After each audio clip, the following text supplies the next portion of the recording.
तो आज का हमारा जो टॉपिक है वो हमारे पास specific heat capacity of solid और specific heat capacity of liquid है। तो सबसे पहले हम लोग देखेंगे specific heat capacity of solid क्या होता है। स्पेसिफिक हीट वाले टॉपिक को हम लोग इसे पीछे वाले लेक्चर में जो है वो एक्सप्लेन करके आए हैं। अगर आपने वो हमारा टॉपिक नहीं देखा तो आप जरूर हमारे जो है ना प्रीवियस वीडियो को देखें, ताकि आपको स्पेसिफिक हीट कैपेसिटी जो है वो अच्छे से क्या हो सके, अंडरस्टैंड हो सके। तो हमारे पास है specific heat capacity of solids. ठीक है, कि हमारे पास सॉलिड्स की स्पेसिफिक हीट कैपेसिटी क्या होती है।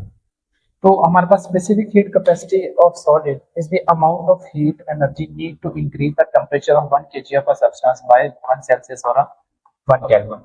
कि हम लोगों को कितनी हीट एनर्जी जो है वो रिक्वायर्ड होती है किसी भी सॉलिड मटेरियल के टेंपरेचर को 1 सेल्सियस और 1 केल्विन तक राइज करने के लिए। ठीक है, उसको आप लोग क्या कहते हैं, specific heat capacity of a solid का नाम देते हैं। तो इसके अंदर हम लोग ना एग्जांपल लेते हैं केटल की, आप कोई भी पैन ले लें। ठीक है, अब आपके जो केटल्स वगैरह होते हैं ना, ये जो पैन हम इसको कह देते हैं या केटल कह लें, तो इसमें हमारे पास ये जो मटेरियल है ये ना मेटल्स के बने हुए होते हैं। मेटल में हमारे पास स्टील और कॉपर लिया जाता है। स्टील और कॉपर की जो स्पेसिफिक हीट कैपेसिटी होती है ना वो बहुत ज्यादा कम होती है। अगर हम लोग क्या करते हैं कि यहाँ पर इसको हीट प्रोवाइड करते हैं,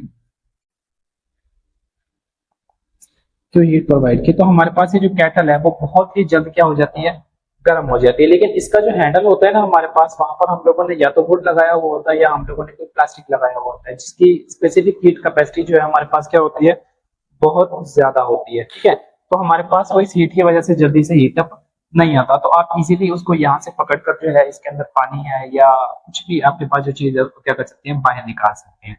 तो इसका मतलब ये है कि हमारे पास जो केटल्स या जो मेटल या स्टील की जो चीजें होती हैं, इनकी स्पेसिफिक हीट कैपेसिटी जो है, specific heat capacity is very low. इनकी जो स्पेसिफिक हीट कैपेसिटी जो होती है ना बहुत ज्यादा कम होती है। ठीक है, तो हीट देने की वजह से ये बहुत ही जल्दी क्या हो जाते हैं, गर्म हो जाते हैं। लेकिन उसी के रिस्पेक्ट से अगर हम लोग वुड को देखें या किसी भी प्लास्टिक के मटेरियल को देखें जो कि हम लोग इंसुलेशन के तौर पे हैंडल के ऊपर यूज करते हैं, इनकी जो स्पेसिफिक हीट कैपेसिटी होती है,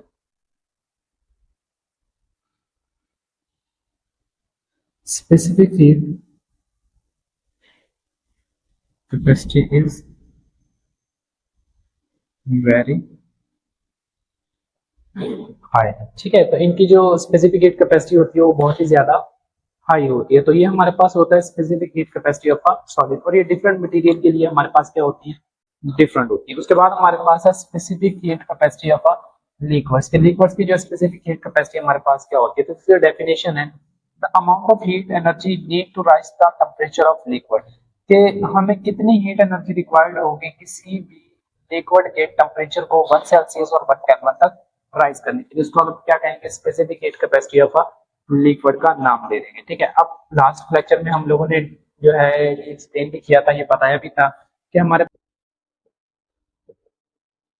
इसकी जो स्पेसिफिक हीट कैपेसिटी होती है उसकी जो वैल्यू होती है ना वो 4200 जूल पर किलोग्राम और पर केल्विन होती है। लिक्विड्स के अंदर हमारे पास स्पेसिफिक हीट कैपेसिटी जिस मटेरियल की सबसे ज्यादा होती है वो हमारे पास वाटर होता है। ठीक है, तो जो वाटर होते हैं ना इसकी जो स्पेसिफिक हीट कैपेसिटी होती है वो हमारे पास सबसे ज्यादा होती है लिक्विड्स के अंदर। तो यही रीजन होता है कि हमारे पास जितने भी आपके कूलिंग सिस्टम होते हैं उसके अंदर वाटर को जो है ना एज ए कूलिंग सब्सटेंस जो है वो यूज किया जाता है, क्योंकि ये बहुत ही ज्यादा हीट को अपने अंदर क्या कर सकता है, एब्जॉर्ब कर सकता है, और उसकी वैल्यू हमारे पास यहाँ पर गिवन है। तो उम्मीद है आपको ये दोनों टॉपिक समझ आए होंगे।